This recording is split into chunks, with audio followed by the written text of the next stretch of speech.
So I thought I'd do a little bit of digging here as far as the cost of ordering overseas. Something was bothering me.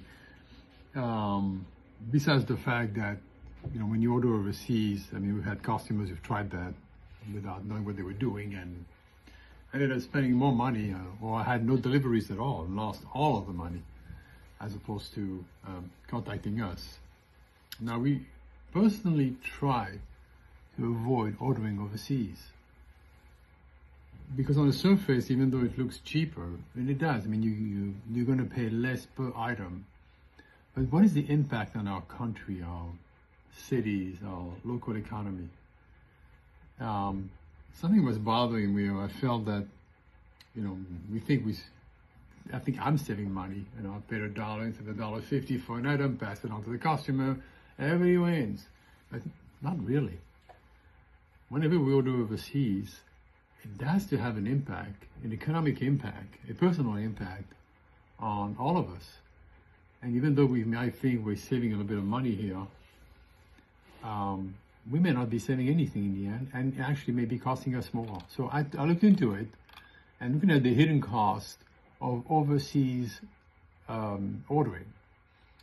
There's such a thing as called the economic leakage. I've never heard of it. In other words, money leaves our local economy. So it appears that when we spend at a local manufacturer when we spend $1 at the local manufacturer, it generates around $1.60 to $2.50 in local economic activity.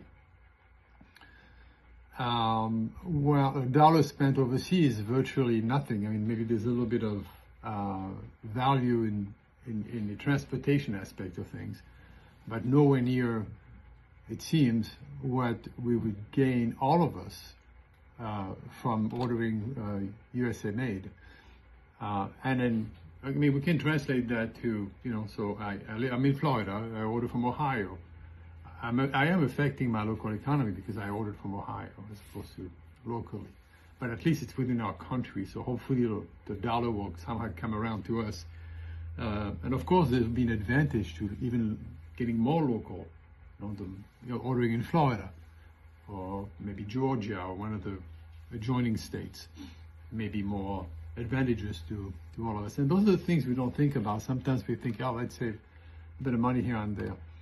And then you have, of course, the environmental cost. It seems invisible, but it's very real. So let's take a look here. Let's see.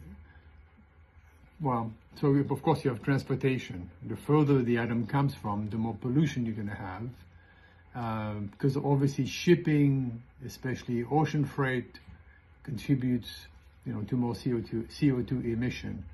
And some countries, unlike the U.S., have weaker environmental standards, and so we're ordering from there.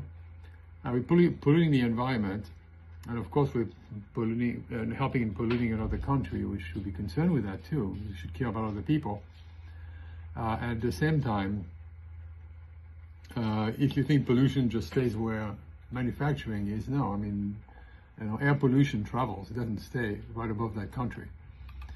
And then you have the quality and the compliance risk. What does that mean? Okay, so cheaper doesn't always mean the same quality. Or lower manufacturing costs can come from lower wages, fewer worker protections, less stringent quality control, materials that don't meet all US standards.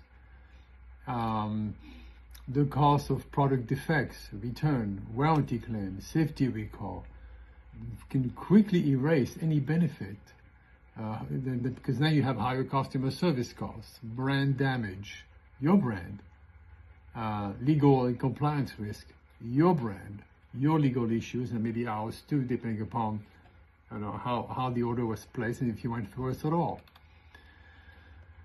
And then you have geopolitical and supply chain vulnerability. Well, what that means, we saw that during COVID, where all of a sudden everything was being shut down, and then now all of a sudden items were no longer available from overseas, or it was very difficult to get actually the items we needed to manufacture here.